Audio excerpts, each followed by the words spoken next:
రాఖీ కట్టచ్చా కట్టించుకోవచ్చా అనే విషయాన్ని ఆలోచిస్తే అసలు రాఖీ యొక్క చరిత్ర ఏంటి మనం వెనక్కి వెళ్ళి ఆలోచిద్దాం.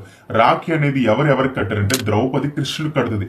ఎప్పుడు కడుతుందంటే కృష్ణుడికి ఎప్పుడైతే వేలికి గాయం అవుతుందో ఆ వేలుకున్న బ్లడ్ ఆగడానికి ద్రౌపది తన చీరలో ఒక చిన్న ముక్కని చింపి దాన్ని దారంగా చేసి ఆ దారాన్ని ఆ చీర కొంగుని చిన్న ముక్కని కృష్ణుడు వేలికి కడుతుంది. సో దానికి గ్రాటిట్యూడ్ గా వారి మధ్య ఉన్న బాండింగ్ కి మధ్య కృష్ణుడు ఒక మాట ఇస్తాడు.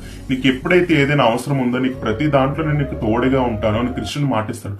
సో ఇదే ఒక రాఖీకున్న చరిత్ర. అంటే ద్రౌపది వెళ్లి కృష్ణుడు కట్టింది కాబట్టి ఒక బాండేజ్ వాళ్ళ మధ్య కనబడుతుంది. దీన్ని రాఖీ సెలబ్రేట్ చేసుకుంటారు.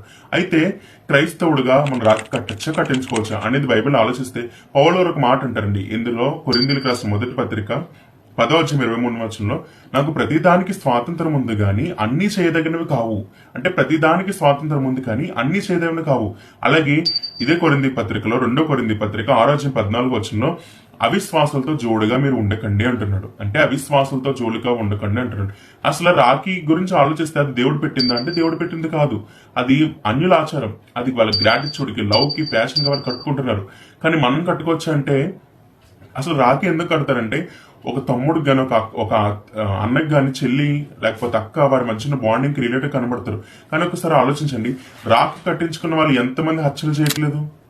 అంటే నీకు మాత్రం అక్కగా ఉన్న వేరే స్త్రీని మీద వ్యామోహం చూపిస్తున్నావు కదా, నీకు ఆమె చెల్లి కాదా, నీకు ఆమె అక్క కాదా? ఆలోచించ. అంటే రాఖీ కట్టినంత మాత్రం బాండింగ్ కనబడుతుందంటే కాదు.